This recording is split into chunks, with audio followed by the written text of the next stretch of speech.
Hey YouTube, my name's John and this is my rainforest room.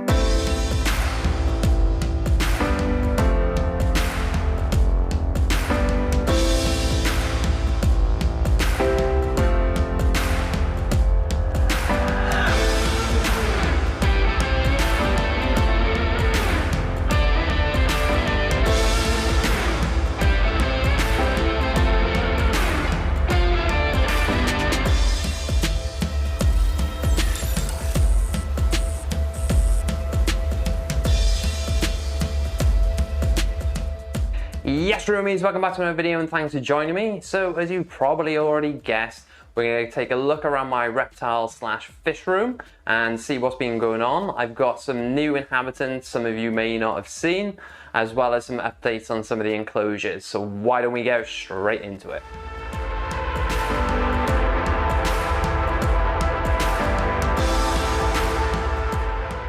So this is my enclosure for my female Cuban night anole, which I've called Castro, which is somewhat controversial, but that's the way it is.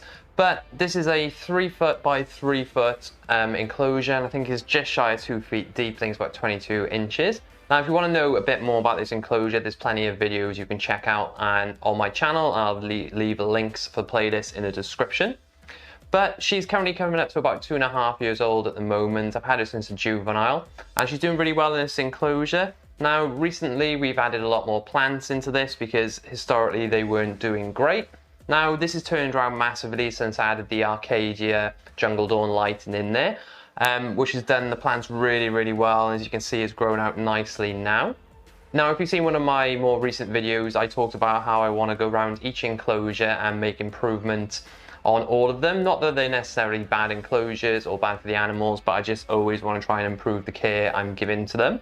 So there's a few things I want to do. I want to get rid of the radiant heat panel at the top, and I want to replace that then with a deep heat emitter just for a secondary heat source. As well, recently we added the Exoterra Monsoon Solo 2 on here, and I want to upgrade that to a multi because it's not big enough. I need more nozzles and I'm still having to manually mist some of the plants. But the only thing that's changed really with Castro is historically she used to really like fruit.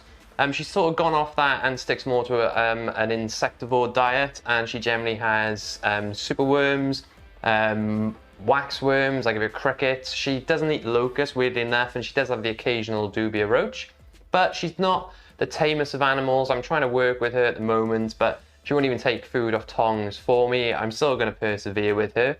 Not going to be an animal that I'm going to regularly handle, but obviously I do want to be able to take her out of the enclosure for health checks, and if I need to remove her, to move the enclosure for any reason. Now, like I said, she's sort of gone off fruit. I did try with mango the other day. If you've seen one of my videos for my neon day gecko, then you would have seen I added some for her. No go, she didn't want to eat it, not interested at all. But something really interesting about these animals, and I didn't know when I had them, was they actually, as much as they've got really big toes and claws for climbing, they do actually have the sticky pads like geckos, and they actually stick to the glass. Now, I'll leave a clip up here because I caught her the other day, literally stuck on with her back legs, crossed arms, like she was just judging me. So there's a little short video on that as well if you want to go and check that out. But overall, I'm really happy with the enclosure. The plants are starting to do really well, like I said.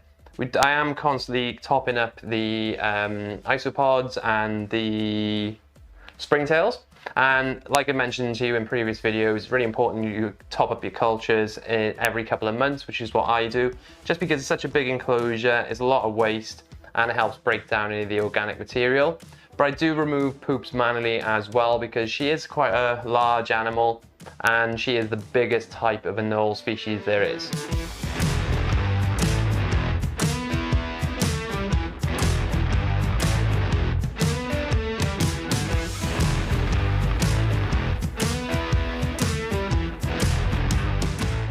Now, this isn't necessarily an animal enclosure at the moment, but this is the latest build that I've done. So next door to it, I've got my current fire-bellied toad setup, and I'm currently in the process of building this one for my father-in-law.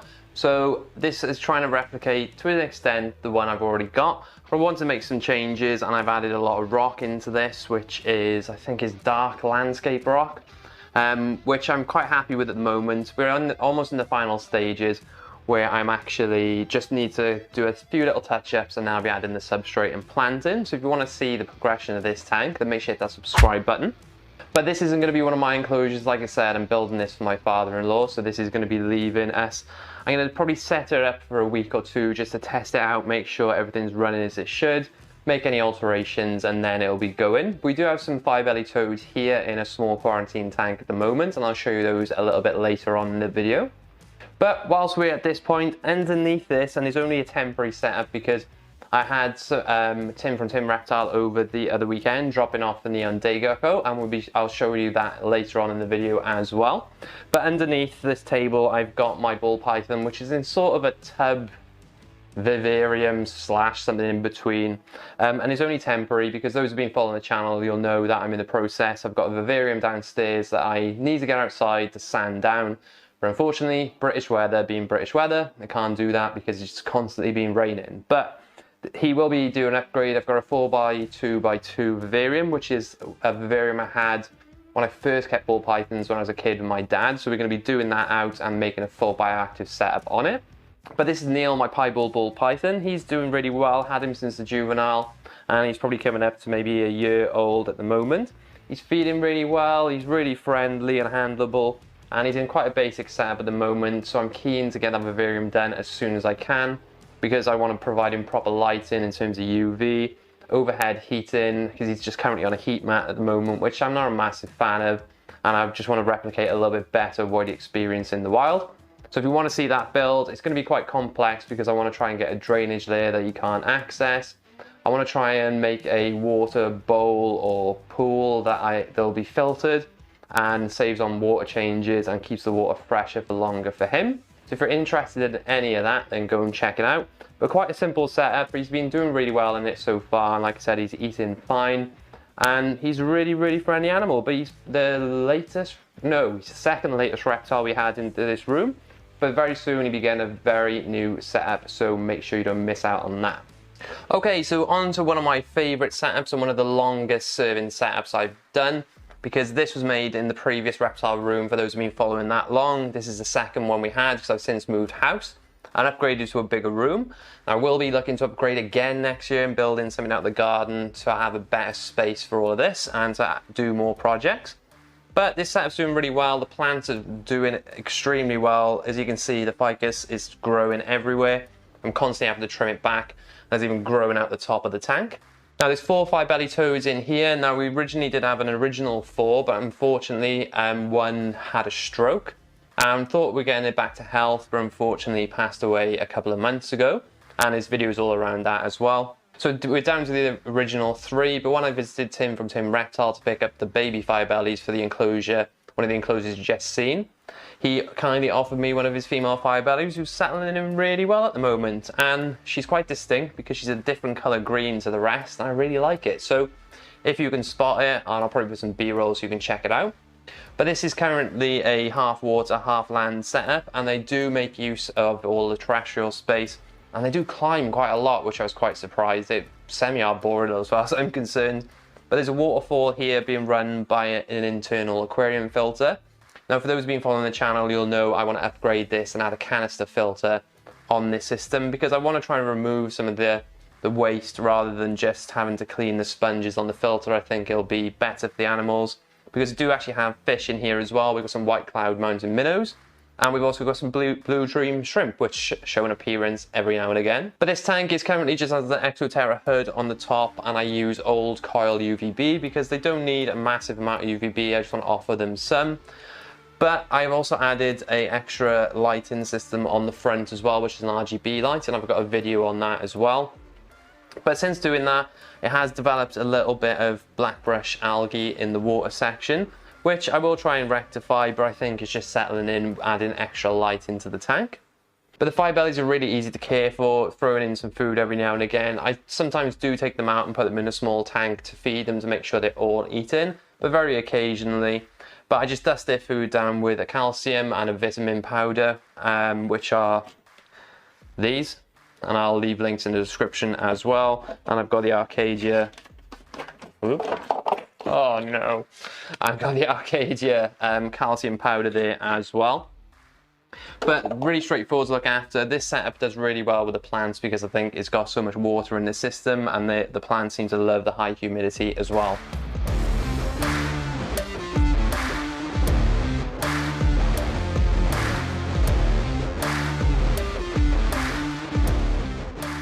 So the enclosure you see behind me, it houses my male Panther chameleon Bert. Now he's about 6 years old, and this is an XL Reptile enclosure.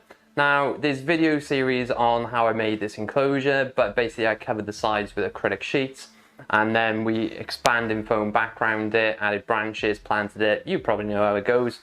But Bert's doing really well at the moment. He loves his new enclosure. I've recently added some new plants in there, which are doing well, because I've also needed to add additional lighting, because I was having a problem with the plants in this tank just for the fact that it's 4 foot tall. So a lot of the lighting I had on there, the UV and the Jungle Dawn bar, wasn't doing a great deal for all of the plants because it doesn't penetrate right to the bottom. So I did add an extra old style Jungle Dawn on there as well, more at the front. So that is helping the plant growth a little bit more, because the front tended to be a little bit darker. But recently we also added the Exoterra Monsoon Multi on there as well. And I'm keen to add some more nozzles on there because there's only 2 at the moment and it can house up to 6. And that'll help the plants as well, but I am going around and manually missing as well as relying on the watering system. But that is mainly more for Bert and his drinking water. But I'm relatively happy with this enclosure. There's one design flaw I made, and for some reason the bottom panel, I added acrylic on the outside. I don't know why. But that has come off, so I need to reattach that or insert it inside the enclosure. But nothing's leaking out because I did add a waterproof membrane in the bottom, as well as there's a drainage layer in there as well. But currently he has a heat lamp on there, and I do have a deep heat emitter on there as well for ambient temperature and nighttime temperatures. He also has a T5 UV, and he has 2 types of Jungle Dawn lighting on there as well, which is good for the plants as well as an extra visual light for Bert himself. Now when it comes to watering, as I said, I've got the Monsoon on there, and I also got a dripper, and there's also a fogger that comes on in the morning before lights come on to try and replicate that natural fog in the wild and raise humidity. But I'm relatively happy with the plants at the moment. I feel like we're actually getting somewhere with the plants and not constantly replacing them, and I'm hoping this tank will go from strength to strength.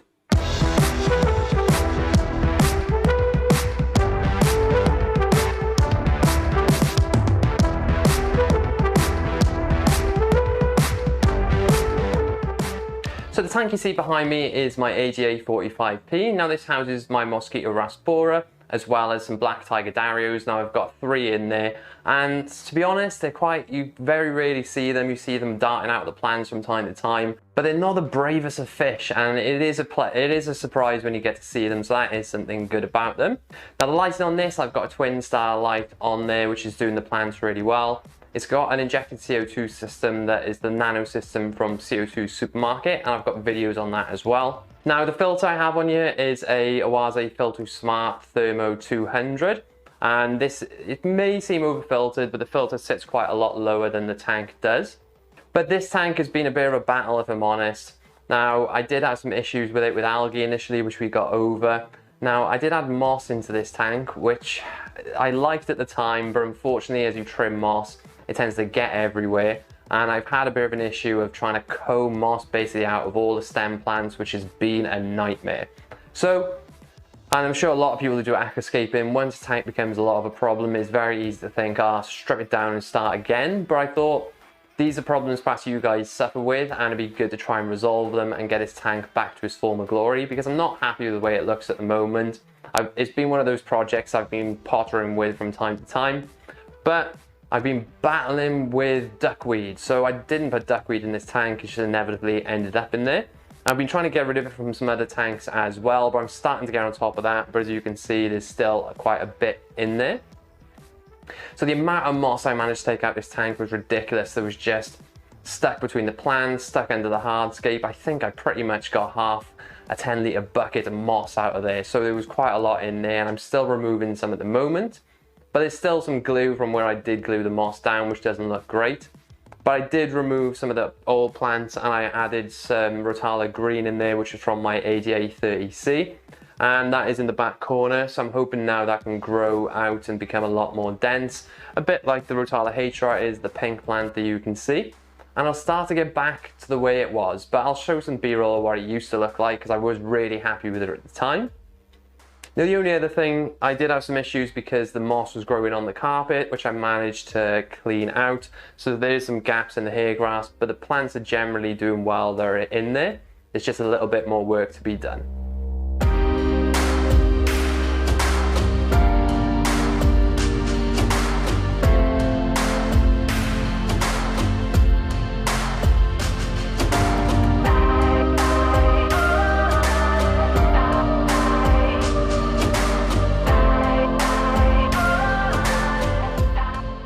So the small tank you see behind me, which you can barely see, is housing 4 baby fire-belly toads, courtesy of Tim from Tim Reptile. Now if you haven't checked out his channel, I highly recommend you go and do it. I did a room tour for him a few weeks ago, or a couple of months ago, and he recently come around and he's done one of my room, but I don't know where he's released it yet, but go and check out his channel. But the tank we were talking about earlier that's in the middle of construction, these are going to be the fire-bellies, are going to be housed in that tank. Now they're very, very small, but extremely active and really fun to watch.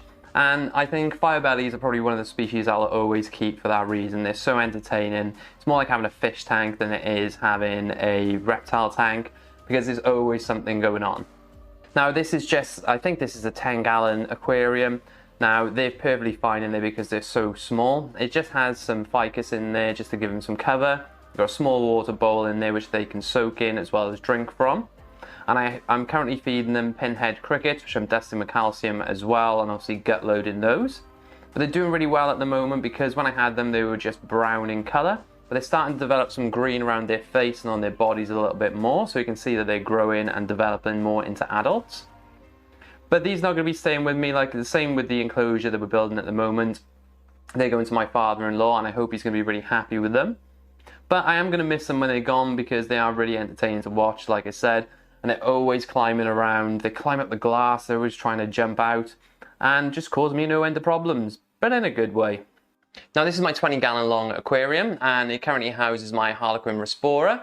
I've got some odd fish in there as well we had from previous setups. So we've got a gold mountain cloud minnow in there as well. And I also got my chocolate gouramis, which are one of my favorite, if not favorite fish. Now there's also some cherry shrimp in here as well. We've got some clown killifish also. And what else is in there? Oh, and we've got an odd ember tetra in there as well. But currently this tank, I've been battling with duckweed and I managed to remove most of it. I got some Amazon frog bit as a floating plant. You might be able to see some of the roots as well. We rescaped this because I was considering taking this tank down and getting a nice looking tank, because it is just a bog standard aquarium and I wanted a nice opti-white glass tank if I could. But I decided to give her another go, and I've just remembered another fish in there. We've got some Galaxy Raspora in there as well. But the plants are doing really well. I did have some issues with them. As you can see, some of the plants have got a little bit leggy just for the fact that the duckweed is blocking out such a lot of the light. But I managed to get on top of that a little bit. There's still a little bit left, but I took all the frog bit out the other day, trimmed the roots, and tried to remove as much frog bit as I could. But if any of you want to get some not Amazon frog bit, some duckweed, then don't ever do it. It ends up in all your tanks and then it's a nightmare to remove. But the recent fish we added in there were the chocolate gouramis. Now I originally did get 6, but unfortunately we're down to 4. One because I went on holiday and one passed away, which was one of the smaller ones, which I sort of expected to a degree. It looked a bit stunted. And unfortunately one passed away, which was one of the bigger ones. I'm not sure why.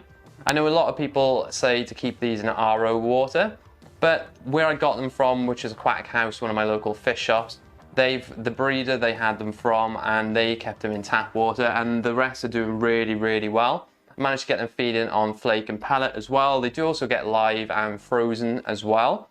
But I've had really good success with them. I'm really happy with them. Albeit there is a dominant one in there that does chase some of the others around, and I'll keep an eye on that and see how it goes. We may need to do something about that.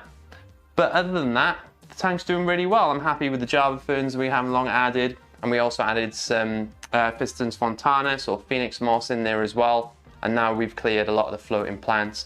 Some of the other plants are doing really well.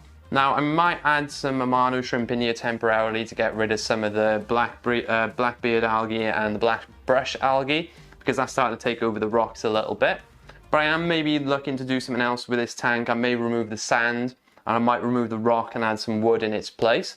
and I'm thinking about carpeting this out and adding some more Tropica aqua soil in there and adding a full carpet in there. But let me know what you guys think. Would you do that? Do you want me to do that? Let me know in the comments.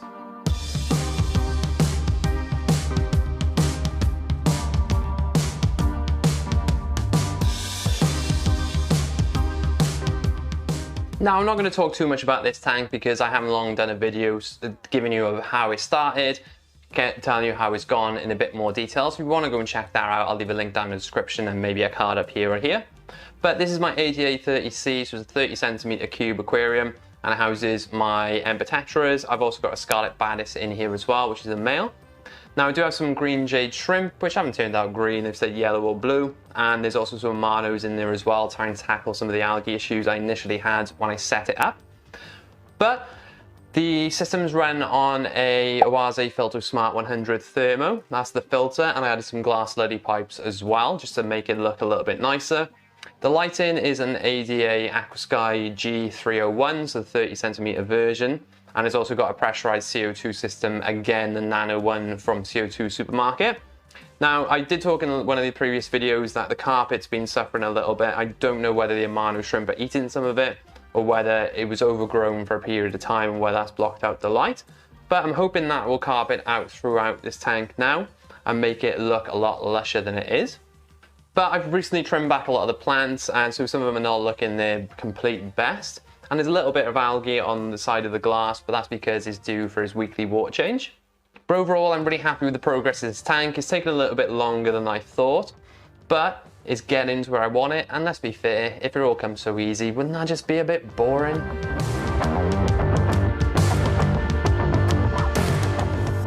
And on to our latest member of the Rainforest room. So this is housing my male neon day gecko. He again come from Tim Reptile, and he dropped him off a couple of weekends ago, so he's doing really well at the moment. Now, initially, the day after he arrived, he did have a little bit of an explore, and then he hid for 2-3 days, which was to be expected. Is a new environment, and it's quite stressful moving them around, so I did expect that. But he's out and about at the moment. He's currently sat at the top, clung to the mesh, basking in the UV, which is a good sign. But this is an Exoterra 45 by 60, and we planted this out, and this tank was originally done, the background made for a previous setup. So all we had to do was plant it, fill it full of substrate and a drainage layer, add the custodians, so the springtails and the woodlice. Now, I'm currently feeding him on a diet of, well, I've given him some fresh mango recently. He's also getting fruit flies, and I'm also giving him a rapashi diet, and I've also ordered some Pangea as well. I just want to make sure he's got a varied diet and he's happy. But I haven't long done a video on this, and I'll leave the playlist of the things we've done so far in this enclosure in the description below as well. But this isn't going to be a permanent home for him, even though this is more than adequate for him. It's a very small gecko. I want to get some females, so I'm potentially going to get maybe 3 females, and I want to set them up in a 60cm long by 60 high, 45 deep enclosure, and hopefully we'll get some breeding action going on from these guys, because they are not the most common geckos to get hold of, certainly not in the UK. I know myself and Tim from Tim Reptile have been trying to get some females, which has proven quite difficult. So if anybody knows of any proven female neon day geckos, then let me know, and I'll surely buy them off you, providing you're in the UK. But currently we've got a halogen lamp on here for the basking spot for the daytime, as well as a deep heat emitter. It's also got a UV, and then we've got some LED lighting as well, all in one system, the Reptile fixture, and that's serving the plants really well. Now, I don't have a sprayer on this at the moment, but I will be installing one, but for the time being, I'm just manually misting this down. But I'm really happy with this gecko. It's one of my dream animals, and it's actually come true. It's worth the wait. And it's really nice to see him out and about now, settling in and exploring his setup. Sorry, I keep looking at him, he's looking at me up there. And I really look forward to seeing how they interact with the females when we finally get hold of some.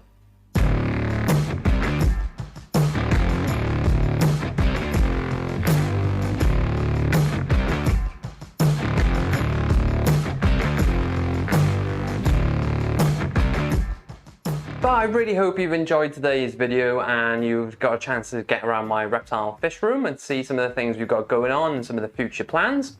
As always, if you do me a massive favor and hit that subscribe button and that notification bell so you don't miss out any future videos, because we've got a lot of exciting projects to come, even this side of the year.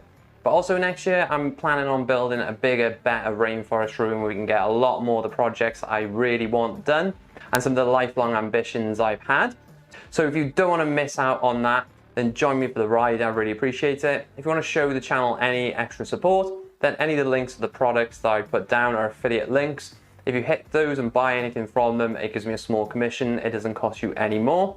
And even do things for free, liking this video, giving it a thumbs up, sharing it, watching it even, and hitting that subscribe button does me a massive favor. As well, there's plenty of merch available, so reptile and fish keeping stuff, not just channel merch, and any of the proceeds go straight back into this room, helping me make more videos like these, making my animals' lives better, and the quality of videos for you guys even better still. So, I think that's enough for me waffling on. Goodbye from the animals, goodbye from me, and I'll catch you next time.